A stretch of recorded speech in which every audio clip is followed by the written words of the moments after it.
Good afternoon, everyone. So today, I got the key to this 2022 Dodge Durango RT. Listen to that Hemi. So this is the Destroyer Gray color. It's one of my favorites, actually. I'm gonna shut that off. Destroyer Gray has to be one of my favorite gray colors that any car maker has to come out with. Besides maybe like the Sting Gray that you see on like the Jeep Wranglers, I absolutely love this color. Black wheels would have looked a little bit better, but that's okay. So, got the really aggressive hood there. Let's open up the back.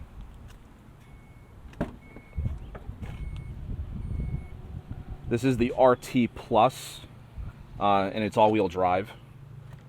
So the Plus model goes a step above the normal RT. Got your folding third row. Nice storage cubby in here. I'm going to pull this up and then we can close this.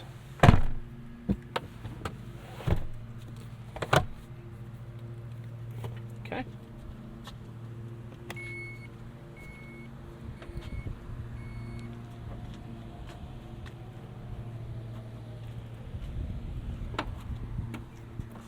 There's a spider there. That's cool. Okay. Now, actually, you know what? I didn't even think. Let's get into the third row. Now, I don't know if there's is there a way to get the third row seat down? I don't believe there is.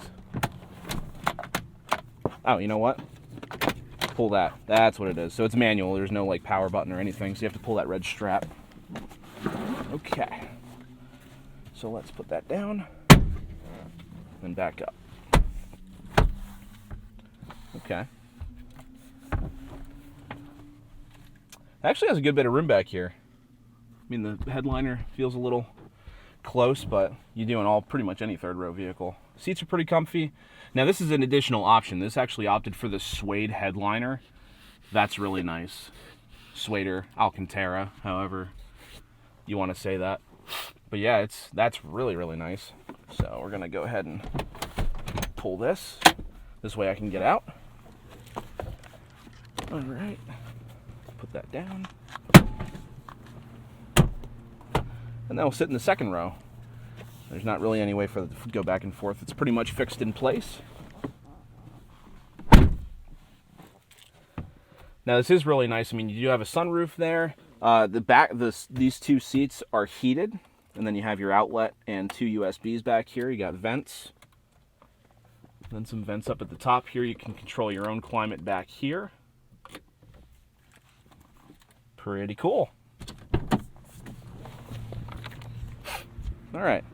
So let's pop the hood. Where is it back here? There it is.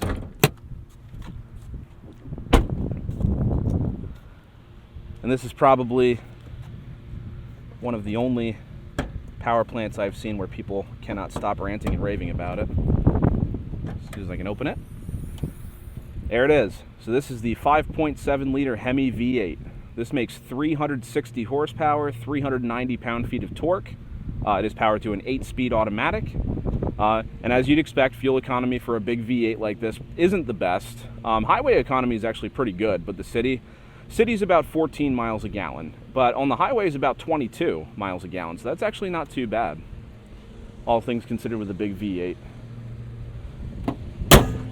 You got the hood scoop there with the vents. That is just a mean-looking vehicle, guys. Really mean-looking. All right, let's hop in. Sorry for the wind.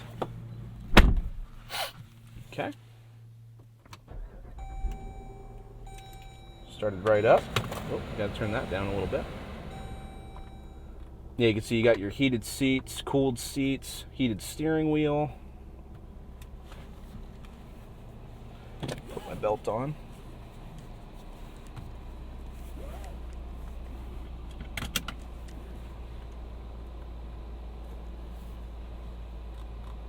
Nice. Turn those down. Yep, you got your sunroof here. You got a built-in garage door opener.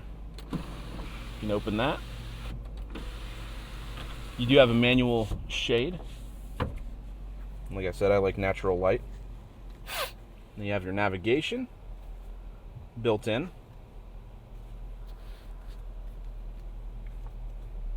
Media. So you can program your phone with Bluetooth, of course, Sirius XM capability. Now, comfort features, pretty much all these buttons are going to be on here as well. You can toggle the vent seat if you want. Heated steering wheel, heated seats. You can choose where the air spits out like you can down here. Go home. And vehicle. You can fold the third row headrests from here, which is kind of interesting. I guess if you want to see a little bit better out the back. And then your rear view camera. Not as high of a, I mean, it still has the ladders that turn with the wheel, but not as high of a resolution as I was expecting. I mean, it's nice that it takes up the whole screen, but not as high of a resolution as I was expecting. All right, now it looks like, yeah, you got adaptive cruise. Pretty cool. You can change your distance. Do miles an hour. So vehicle information, you can look at your oil life, battery voltage, tire pressures, coolant temp, trans temp, oil pressure, and then your trip odometers. You could see the speedometer. Looks like you can do the speedometer like that. You could do it as an analog. So analog or digital. Yeah, let's do digital. Oh, you can see lateral and forward and back G-forces. So there's a G-force calculator there. You can actually record your peak and reset it. That's neat. Lap timer. Lap history. Top speed. Cool. Whoever previously owned this was getting it. 0 to 60 mile an hour timer. That's cool. So the best is 7.4. I mean, I'm sure you can get better than that because you probably was, I don't know how much you were really trying, but 0 to 100, 60 foot if you're on a drag strip, 1/8 mile, quarter mile, braking distance. Wow. So you got a whole performance data suite. And then you got your MPGs. Average about 8 miles a gallon, so whoever had this was not nice to it. And yep, trip odometers, music. You can set up your gauges. I'll leave it on speed. Okay. Headlights are automatic. Yeah, Harman Kardon sound system is another thing that was added on here with the suede headliner and the sunroof. Pretty cool. You got your charge ports down here, 2 regular USBs, 2 USB-Cs. All right. I think we're ready to take this for a ride, guys. I like the whole nav screen up there. Auto dimming rear view.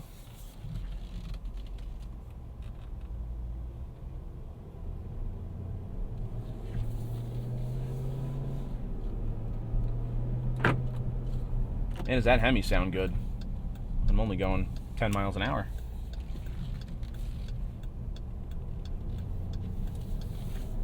I mean, this is a heavy SUV, so it probably won't feel like 360 horsepower, but it'll sound every bit of it, that's for sure.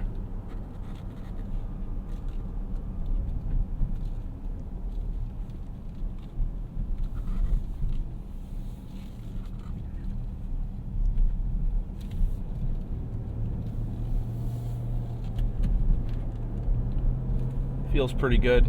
Now, starting MSRP for this was around, I believe it was $52,560, and then with the extra options and everything, the suede headliner and all that stuff, the Harman Kardon sound system, the the Destroyer Gray was another $400. This was a little over $60,000 brand new. $60,000. Now, compared to some third row SUVs, I mean, I get you have the Hemi and everything. But, oh man, good growl. But it's $60,000 is quite a bit. I mean, I guess to be fair, the one with the Hellcat motor in it is like $100,000, but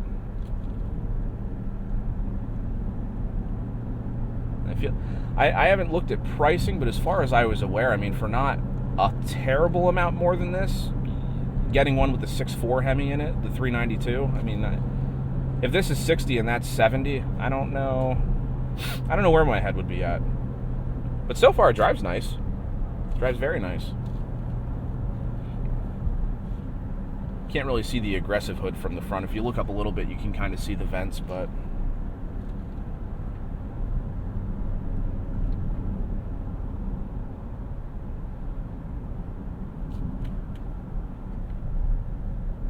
has a very cushy suspension. The bumps do make you bounce a little bit. A lot more cushy of a suspension than I was expecting for an SUV with a little more of a track feel to it.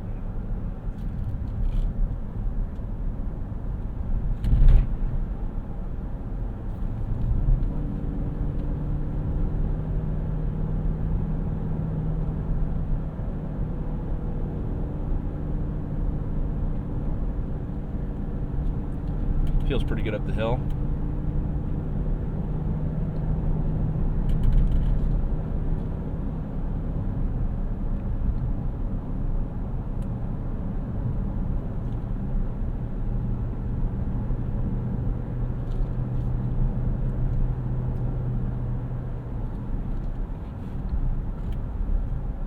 All right. So for the handling test up here, I think I'm gonna pop it into manual mode.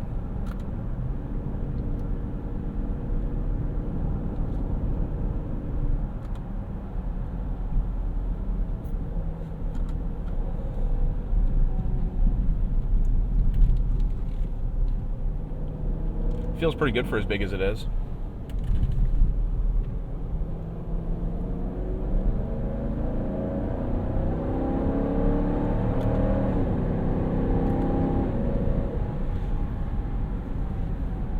Pretty solid. Put it back to automatic.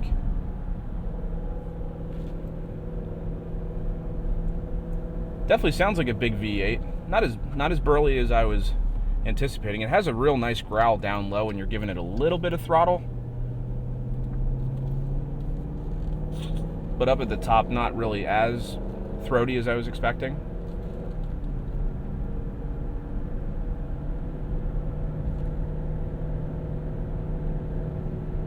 Like just cruising and having it have that nice low rumble, that does sound pretty good.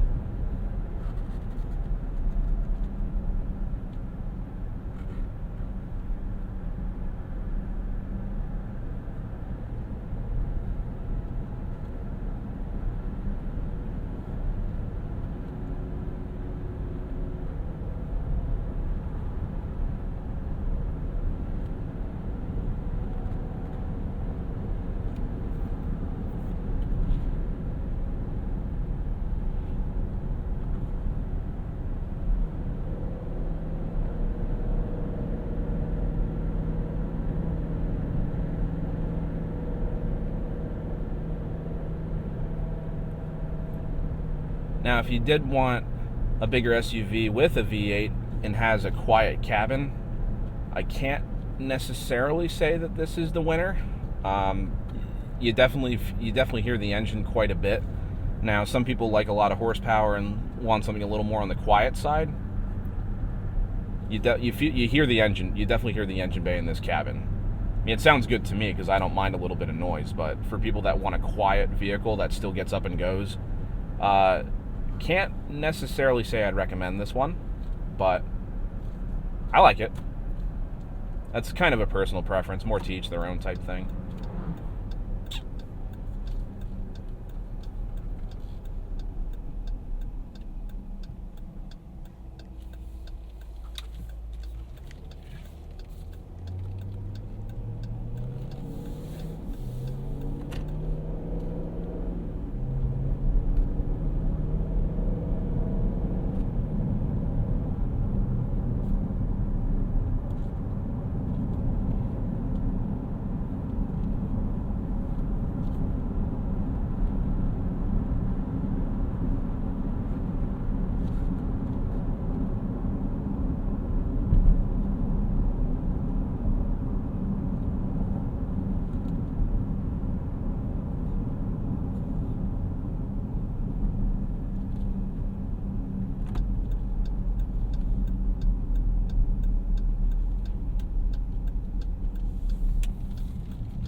It's a really nice drive through here. Real nice road just to enjoy the scenery on. Right through the forest.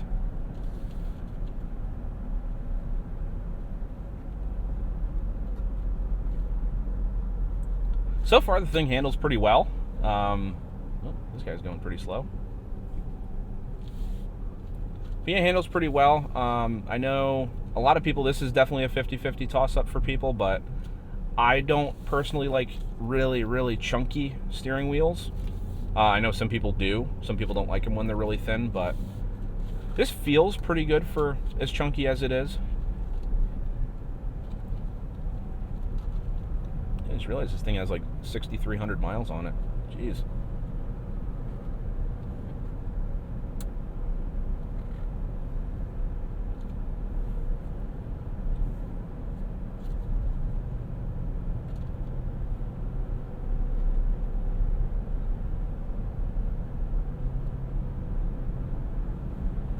I do really like the fact that it has all that performance data for recording that you can do, like 0 to 60s and quarter miles. I think that's really neat. Now, I mean, a 5.7 Hemi, I guess, if you want to. But to me, something like that really belongs in like at least like an SRT with the 6.4 or like a Durango Hellcat. Like I think it's neat. I think it's a really cool feature that they added for this, but I don't know if the 5.7 Hemi is kind of up to par for needing those kind of performance data recordings.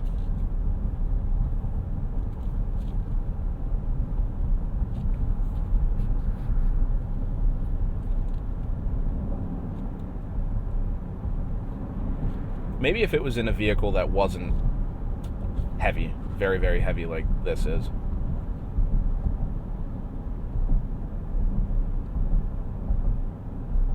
Hoping this guy's not taking the on-ramp. If so, that's fine. Cooled seat works great. We only have it on the first notch, but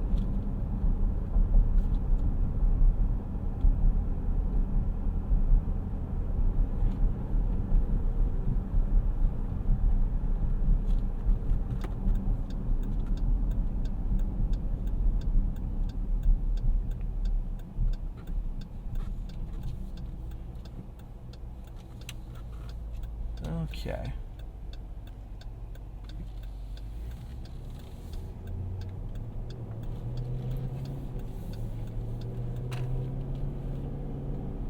And put this into sport mode or manual mode. All right. And that sounds pretty good.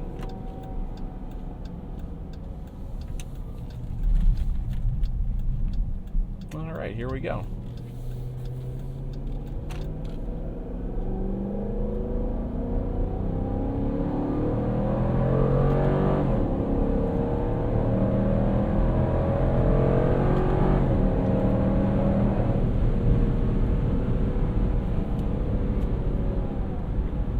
Pretty good. I think it hustled pretty good. Definitely sounded like a Hemi. I'm going to put the adaptive cruise on and set it to 70.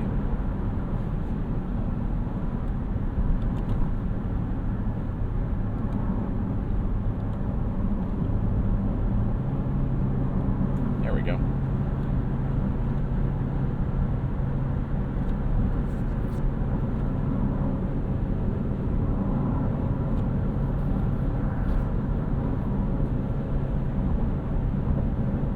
I should be slowing down a little bit because this is adaptive.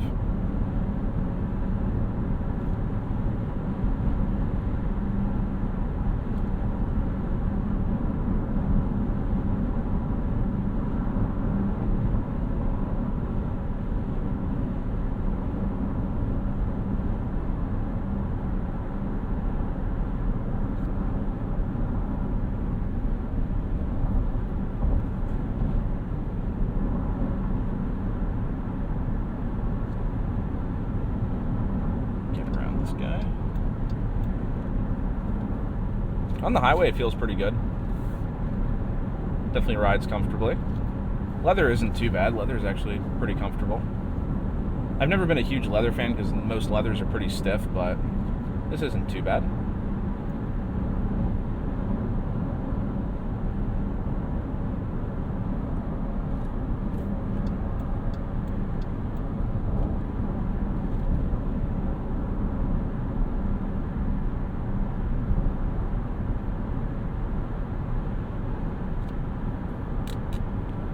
Now the battery might cut short here, so